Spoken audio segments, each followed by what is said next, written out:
के संत शरण में आने से आई टले बला, और जय मस्तिष्क में सूली हो वो कट्टे में टट जाए।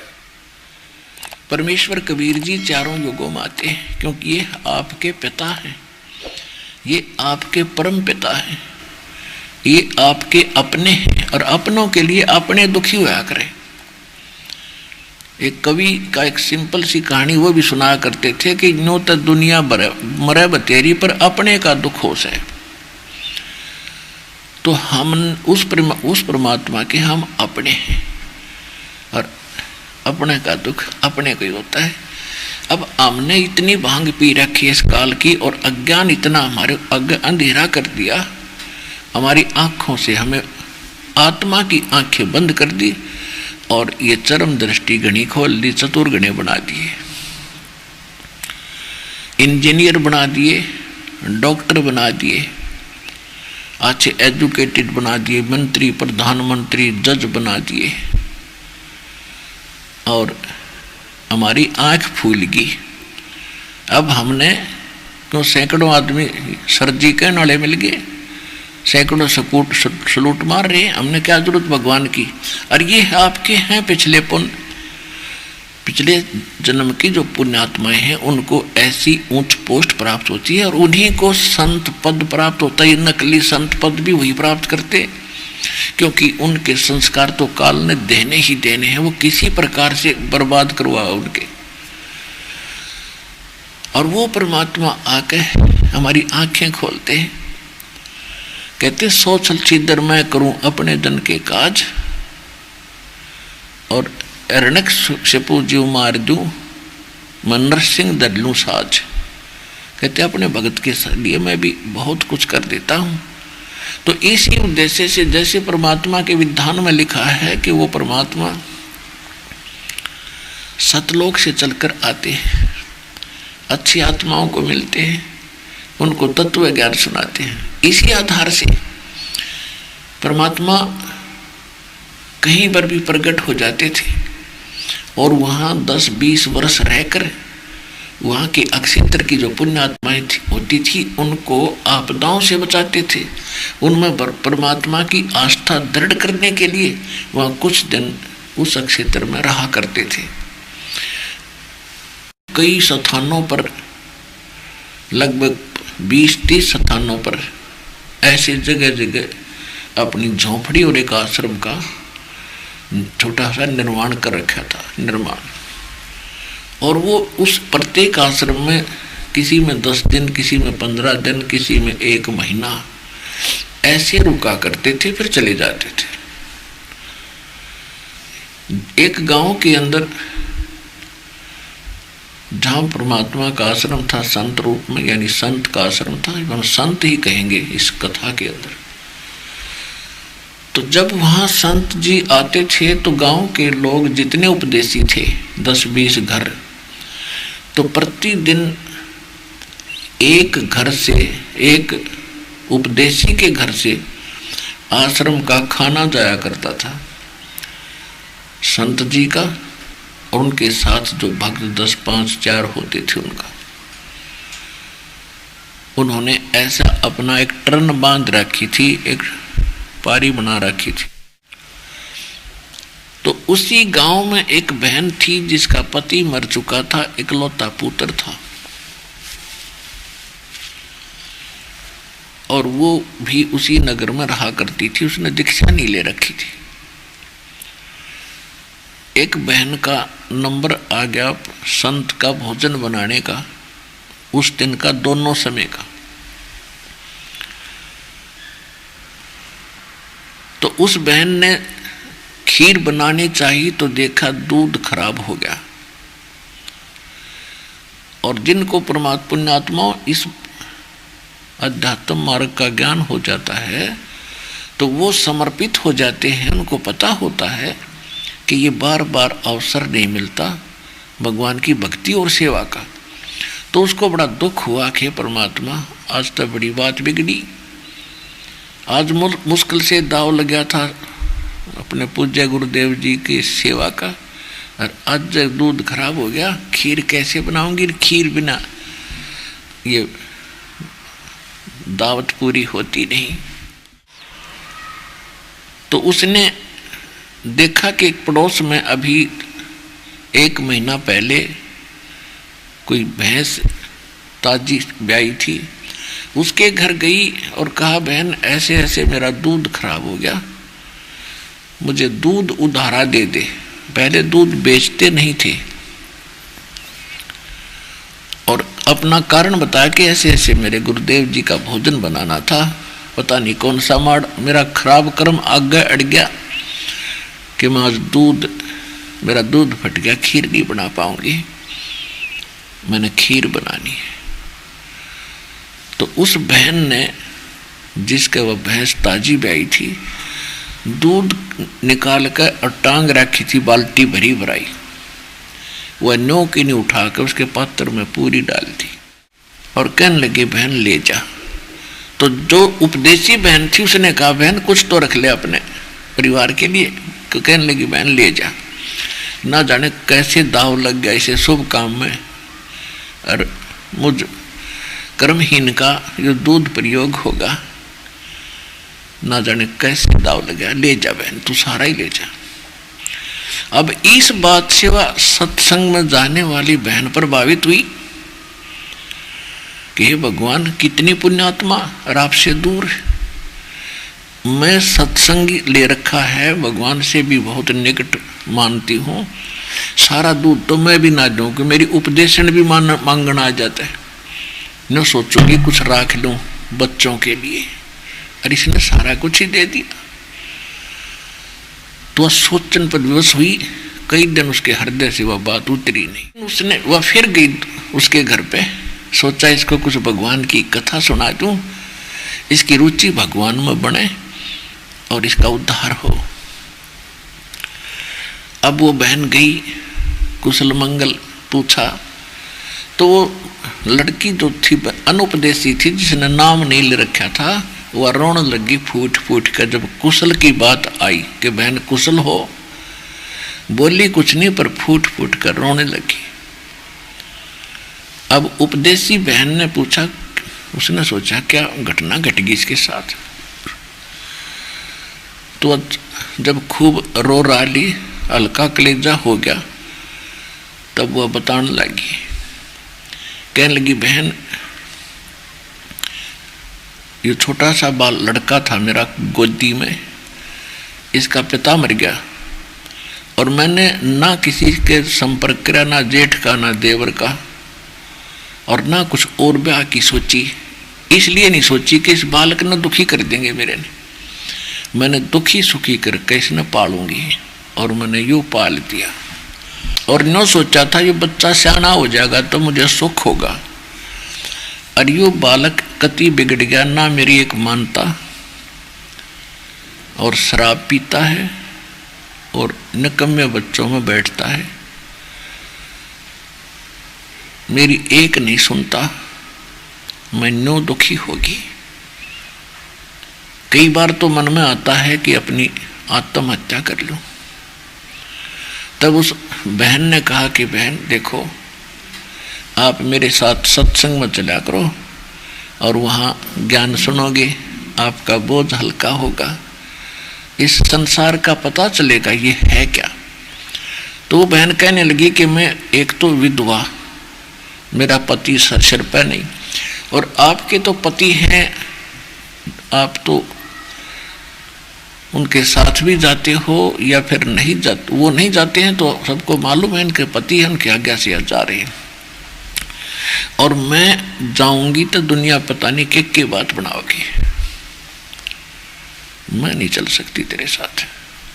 तो उस बहन ने फिर बहुत सा ज्ञान सुनाया उसको। कैसे? उसने बताया कि बहन देखो, क्योंकि सत्संग सुन रखा था, सत्संग सुनने वाले भक्त बहन बेटियां भाई बुजुर्ग जहाँ भी कहीं पर जाएंगे तो वो चंदन जैसी लकड़ी होती है वह, और चंदन की लकड़ी को से छोटा सा गुटका की तरह रख दो, वो महक छोड़ेगा। तो ये स्वाभाविक बन जाता है। इस ज्ञान को सुनकर सोचते सबको बताऊं, सबको आवश्यकता है इस वस्तु की।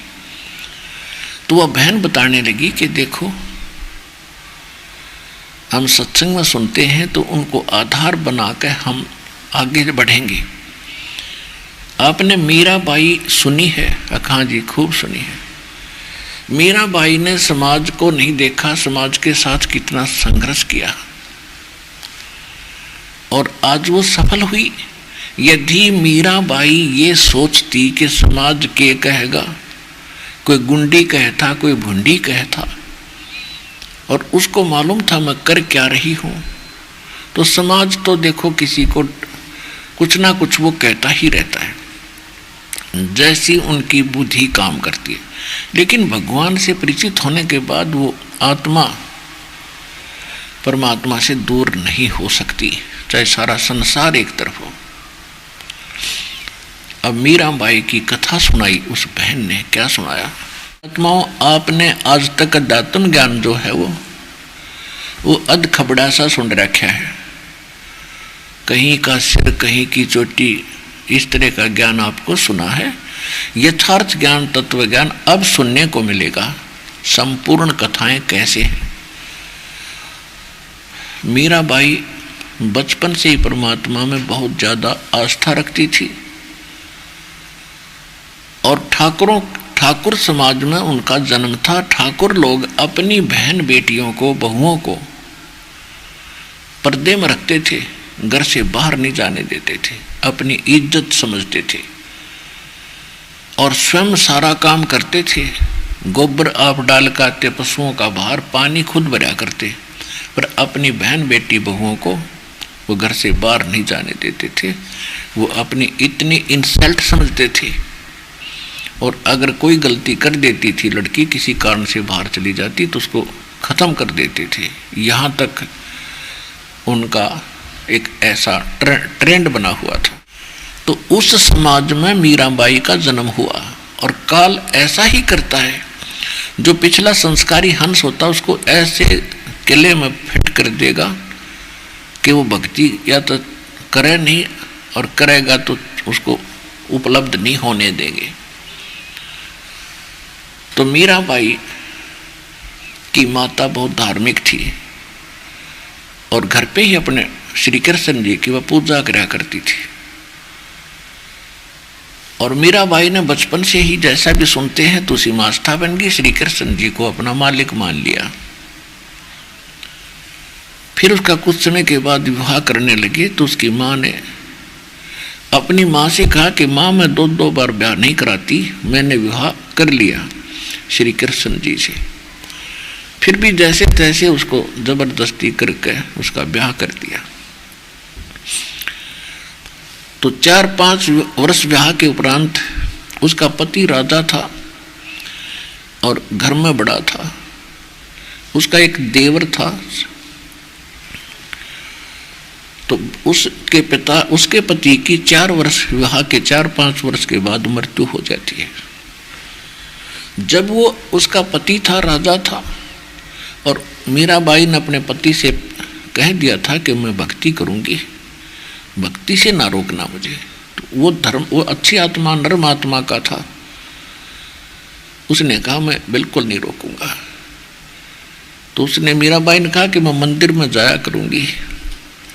उसके पति ने नौकरानी साथ भेजनी शुरू कर दी कि आप जा सकती हैं, और लेकिन पर्दे में जाओगी और नौकरानी तेरे साथ जाएंगी, नो ऑब्जेक्शन। तो इतना रास्ता परमात्मा ने दया कर उसका खोल दिया। कुछ दिनों के बाद क्या होता है, उसके पति की मृत्यु होगी। छोटा भाई उसका राजा बन गया, यानी उसका देवर। अब पहले तो उसने कोशिश की कि तू मंदिर में मत जा। पहले तो भाई था सिर पे, तेरा पति था, दुनिया की जुबान बंद थी। अब जाएगी तो तुझे पता नहीं लोग क्या क्या कहेंगे। तो वो नहीं मानी। उसने भी संतोष किया कि चलो ये पहले भी जा ही रही थी और औरतें साथ जाती हैं।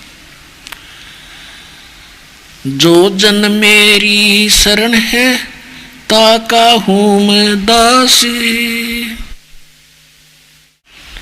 जो जन मेरी शरण है ताका हूँ मैं दास, और गेल गेल लाग्या फिरूं जब तक धरती आकाश।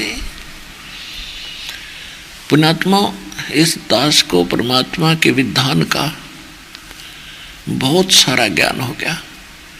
कंप्लीट तो नहीं कह सकते क्योंकि कंप्लीट तो भगवान ही जानते हैं, फिर भी इस दास को इतना ज्ञान अवश्य दे दिया है कि आपका काम खूब चला दूंगा मैं और सही रास्ता बता दूंगा।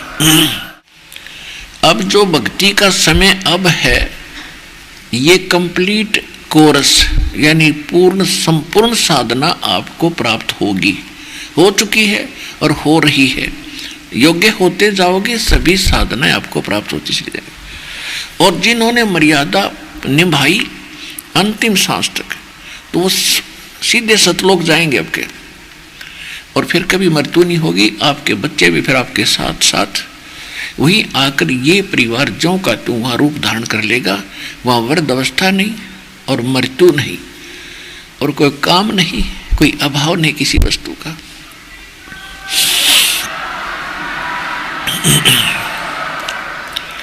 ये हजारों वर्षों तक चलेगा।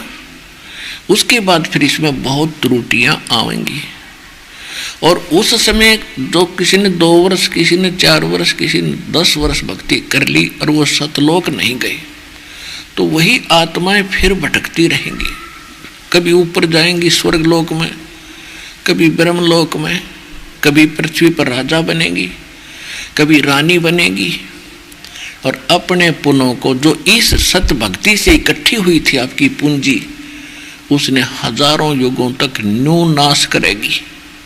उन्हीं आत्माओं में से ये मीराबाई थी जो पिछले उस प्राइम टाइम में बिचलगी,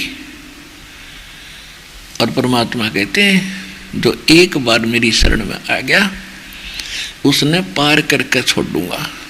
समय कितना लग जाएगा। तो एक दिन मीराबाई जिस मंदिर में जाती थी उसके रास्ते में किसी एक भगत, गरीब सा भगत था, झोंपड़ी थी, आगे काफी वृक्ष बगीचा सा था, वैसे गांव साजला। उस बगीचे से में परमात्मा कबीर जी और रविदास जी ये दोनों वहां सत्संग कर रहे। और मीराबाई देखो, भगत में एक गुण न्यारा होता है कि साधु संत या परमात्मा की चर्चा कहीं हो रही हो, वो दिखाई दे जा तो सब आकर्षित होती है। मीराबाई मंदिर से होकर के वापस आ रही थी, तब तक सत्संग शुरू हो चुका था। तो उसने सोचा 2 मिनट, घंटा, आध घंटा महापुरुषों की वाणी सुनती हूँ, परमात्मा की चर्चा चल रही है। वो वहां जाकर बैठ गई, और परमेश्वर कबीर जी को तो मालूम था, कहते गोता मारूं स्वर्ग में जा बैठूं पाताल, गरीब दास ढूंढता फिरूं अपने हीरे मोती लाल। तो परमात्मा उस हीरे को खोज रहा था, उसको ग्रहण करना था मीराबाई को। मीराबाई वहां पहुंची, वो कृष्ण की, श्री राम की यानी श्री विष्णु जी की पुजारिन थी। परमात्मा बता रहे थे कि तीनों देवता ब्रह्मा विष्णु महेश नासवान हैं, इनकी जन्म मृत्यु होती है। 3 देव की जो करते भक्ति, उनकी कदे ना होवे मुक्ति। अपने आत्माओं पहली बार हमने भी ये बात सुनी थी तो चक्कर काट गया दिमाग कि कहते यू महात्मा पागल है, इसने अकल नहीं कती भी। बिना सिर पैर की बात कह रहा है कि विष्णु राम और ये नासवान है, इनकी भक्ति ठीक नहीं। तो मीराबाई का उथल पुथल होगी, लेकिन श्रद्धालु बगावत नहीं करते, दुख कितना ही हो। वो सुनती रही। सत्संग के बाद करबद्ध होकर कहा कि महाराज जी, आपने जो यह बात कही मुझे बड़ा दुख हुआ। मैं श्री कृष्ण जी की पुजारिन हूँ, विष्णु जी की पुजारण। आज तक हमने नहीं सुना अभी इनसे ऊपर कोई शक्ति है और इनकी भक्ति ठीक नहीं। परमात्मा ने कहा कि बेटी मुझे शौक नहीं झूठ बोलने का, मैंने आपसे कुछ लेना नहीं, मैं तो एक सत्संग कर रहा हूँ, सच्चाई बता रहा हूँ, आपको अच्छा लगता है तो ग्रहण करो, नहीं तो आपके ऊपर कोई प्रेशर नहीं, दबाव नहीं। तो वो कहने लगी जी मैं इस बात को जानना चाहती हूँ कि सचमुच ये ब्रह्मा विष्णु क्या भगवान विष्णु से भी ऊपर कोई शक्ति है। श्री कृष्ण जी तो मेरे साथ कई बार तो प्रत्यक्ष आकर बातें करते हैं। तो श्री कृष्ण भगवान ने कहा, परमेश्वर कबीर जी ने कहा कि बेटी ये देवताओं के अंदर एक क्वालिटी होती है कि झूठ नहीं बोलते। तो अगर अब कह तेरा दाव लगे श्री कृष्ण जी तेरे तो बात करे, या अवश्य प्रश्न पूछना कि क्या आपसे भी ऊपर कोई शक्ति है। अब उसका तरफ लगी कति कसूती और लगी फिर हृदय से पुकार करने श्री कृष्ण जी की।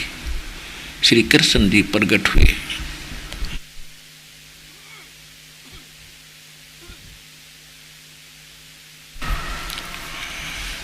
और मीराबाई ने कहा कि महाराज मैंने आज संतों से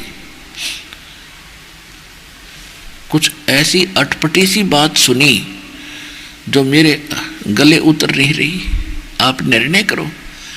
उन्होंने कहा कि आपसे ऊपर भी कोई परम शक्ति है। श्री कृष्ण जी ने कहा कि मीरा वो शक्ति परम है लेकिन वो प्राप्त नहीं होती, हमने खूब समाधि लाला देख ली, वो मिल नहीं सकती। तो मीराबाई को इतना तो क्लियर हो गया कि इनसे ऊपर है कोई शक्ति। और महात्मा न्यू कह रहे थे हम ऐसा मंत्र देंगे आपको 100% गारंटी देते हैं भगवान मिलेगा। तो जब बस सत्साहिब कर दी श्री कृष्ण जी थे मीराबाई ने,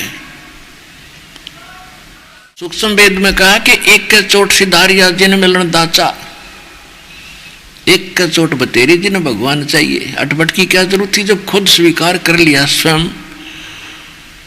मीराबाई रात काटनी मुश्किल होगी उसने, और सुबह मंदिर तो गई भूल सीधी बगीचे में गई, और 1 हफ्ते का सत्संग मालिक ने जान कर रख रखा था।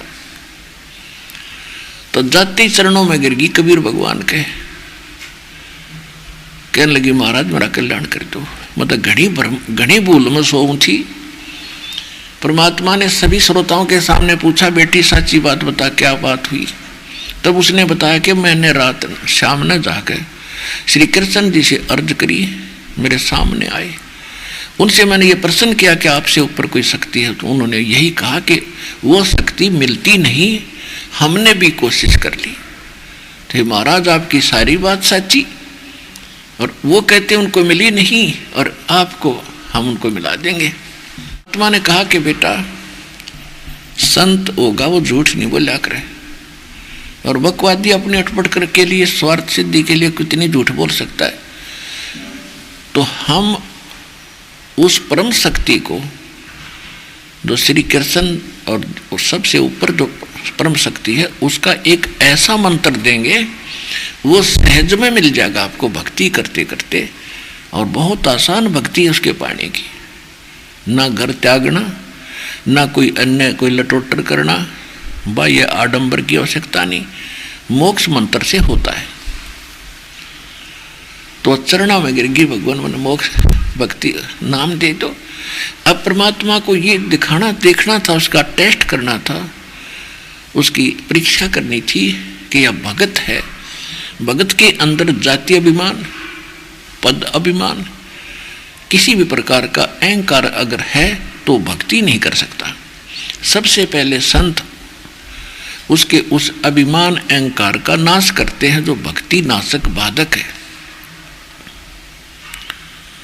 परमात्मा को तो पता था क्या होगा, और रविदास जी से कह दिया था कि मैं वो लड़की आवेगी मीरा और मैं तेरे पास भेजूंगा, और आप उसको ये पहला मंत्र मैंने दे रखा ना, इसको देना, केवल इसको देना, आगे नहीं किसी को देना भी।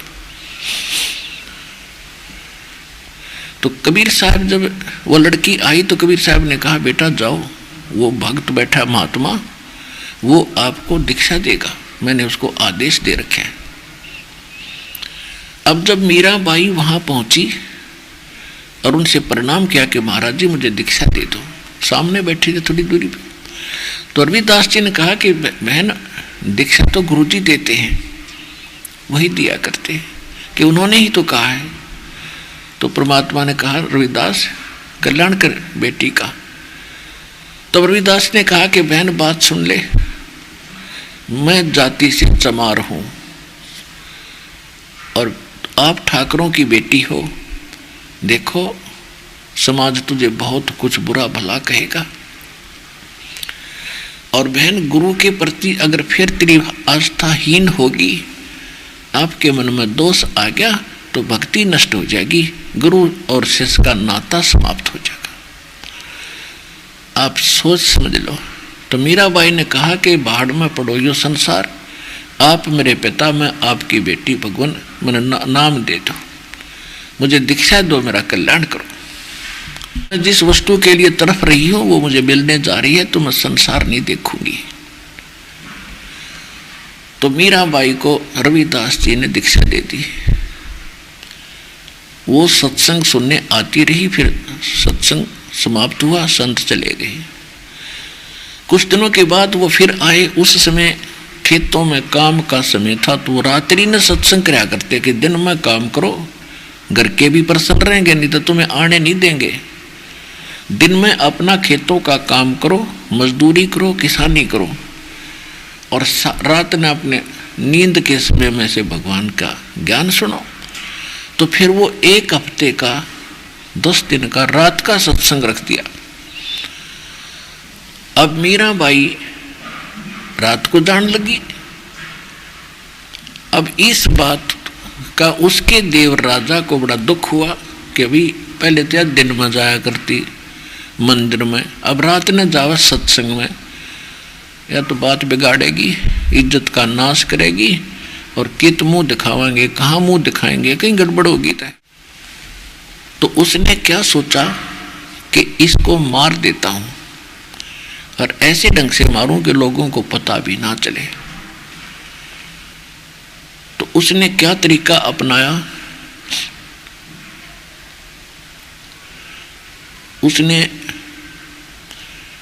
अपने लड़के का जन्मदिन मनाना चाहा और उसमें सभी रिश्तेदारों को इकट्ठा किया। उधर से एक सपेरे से कहा कि कैसा सर्प ला दे कि डंक मारते मृत्यु हो जा।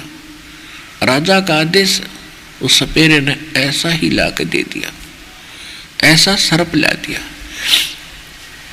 और दिखा दिया उस राजा को एकांत कोठड़ी में कि एक बार इसको खुलते ही और सीधा माथे में डंक मारता ही है, जिसका कोई ट्रीटमेंट नहीं।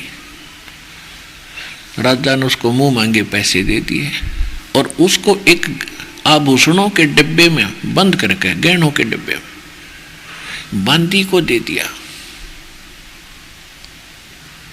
और कहा कि मीराबाई को दे के आ जा और कह देना आज इस हार को पहन, इसमें एक हार है बहुत कीमती, इसको पहन लेगी और आज मेरे लड़के का जन्मदिन है और बहुत से रिश्तेदार आएंगे, मेरी बेइज्जती ना करवाना, नहीं तो यूँ कहेंगे भाई मर गया, उसकी उसकी वधू को, उसकी पत्नी को ये ढंग से नहीं उड़ाता पराता, ये अवश्य पहनना पड़ेगा आज तूने।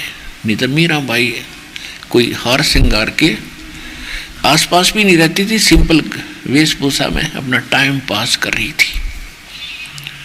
तो मीराबाई ने सोचा वह रख के, मीराबाई वह रख के चलेगी रानी बांदी। तो उसने सोची कि मेरे लिए तो मिट्टी है, हार है तो मिट्टी है, ना पहनूंगी तो 36 बात बना होगा, इसने डाल लेती हूँ थोड़ी देर गले में। ना धो का अपना उसने कपड़े पहन के वो खोला डिब्बा, उस सर्प का हार बन गया, विषैले सर्प का एक बहुकीमती हार बन गया, गले का आभूषण बन गया। और उसने वो डाल लिया। अब उस राधा ने सोची थी कि वह मर्गी होगी और सर्प वहीं घूम रहा होगा और सबको कह दूंगा कि इसको सर्प ने डस लिया, सर्प ने डस लिया। मर्गी सबके सामने गवाही हो जाएगी कि सर्प ने डसने से मर्गी। अब वो गया, जाकर के देखा उसने कि वह हार पैर बैठी और वो डिब्बा वहीं रखा खाली। तो वो क्या कहता है कि ए नीच आत्मा, इतना कीमती हार तू कहाँ से लाई? मुझे पता था तू रात को कैसे जाती है, किस लिए जाती है, तो इन्हीं कर्मों के लिए जाती थी।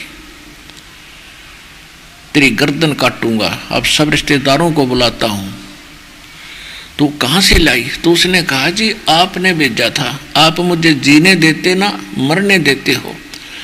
आपने अभी इस नौकरानी के हाथ भेजा था कि पहन ले, मनियो पहन लिया। वह नौकरानी बुलाई कि यही डिब्बा था? कहाँ? यही था जी, मैं ये रख के गई थी। वह बोली और कोई डिब्बा नहीं मेरे पास, देख लो, मैं कभी पहनती नहीं हार। तो उसका तो कलेजा पकड़ा गया उस राजा का कि बड़ी अनहोनी हुई भैया, या तो नाम रहे इज्जत का गाहक, इज्जत की गाहक बनेगी।